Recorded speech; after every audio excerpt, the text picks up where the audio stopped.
ओम नमो भगवते वासुदेवाय। आज की कथा है उस अहंकार की जो स्वयं को बहुत बड़ा समझ बैठता है और अंत में अपने ही भार से गिर पड़ता है। पूतना की मृत्यु के बाद कंस और अधिक भयभीत हो गया। उसने सोचा, यह बालक साधारण नहीं है। अब उसने बल से नहीं, चालाकी से मारने की योजना बनाई। उसने बुलाया एक शक्तिशाली असुर, त्रिनावर्त, जिसकी शक्ति थी हवा, आंधी और तूफान। त्रिनावर्त ने कहा, एक छोटे से बालक को मारना, ये मेरे लिए खेल है।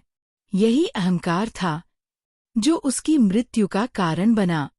वह बोला, मैं उसे आकाश में ले जाकर नीचे गिरा दूंगा। एक शांत दिन था। यशोदा मैया कृष्ण को आंगन में सुलाए हुए थीं। अचानक आकाश काला पड़ गया। तेज हवा चलने लगी। धूल का बवंडर उठ खड़ा हुआ। पूरा गोकुल कांप उठा। उसी आंधी के बीच त्रिनावर्त ने एक विशाल बवंडर का रूप लिया और कृष्ण को उठाकर आकाश में ले गया। गोपियाँ चीख उठीं, कान्हा। यशोदा मैया बेहोश हो गईं। पर आकाश में कुछ अद्भुत हो रहा था। जैसे जैसे त्रिनावर्त ऊपर गया, कृष्ण का भार बढ़ता गया। वह बालक जो धरती पर हल्का था, अहंकार के लिए असहनीय बन गया। त्रिनावर्त की सांसें उखड़ने लगीं। उसकी शक्ति उसी पर भारी पड़ गई और फिर वह जमीन पर जोर से गिर पड़ा। तूफान शांत हो गया।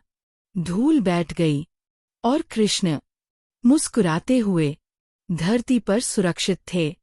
वह बालक, श्री कृष्ण, फिर से माँ की गोद में लौट आया। यशोदा मैया ने कृष्ण को सीने से लगा लिया। आंसू, डर, राहत सब एक साथ बह निकले। किसी ने नहीं कहा, यह ईश्वर है। सबने कहा, हमारा कान्हा बच गया। इस लीला का गहरा आध्यात्मिक अर्थ, अहंकार हमेशा गिराता है। जो स्वयं को बहुत बड़ा समझता है, वह अंततः अपने ही भार से गिरता है।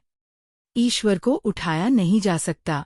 त्रिनावर्त ने सोचा, मैं इसे ऊपर ले जाऊंगा, पर ईश्वर को कोई उठा नहीं सकता। वे स्वयं सबको संभालते हैं। शक्ति से बड़ा है विनम्रता। कृष्ण ने कोई युद्ध नहीं किया, बस स्वयं बने रहे। आज के जीवन से जुड़ा संदेश।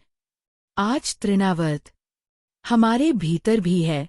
जब हम मैं ही सही हूं कहते हैं, जब पद, धन, ज्ञान हमें हल्का नहीं भारी बना दे, जब हम दूसरों को नीचे दिखाने की कोशिश करते हैं, तभी जीवन हमें गिराकर सिखाता है।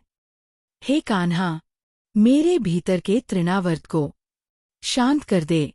मुझे इतना हल्का बना दे कि मैं प्रेम में उड़ सकूं, अहंकार में नहीं। जय श्री कृष्ण।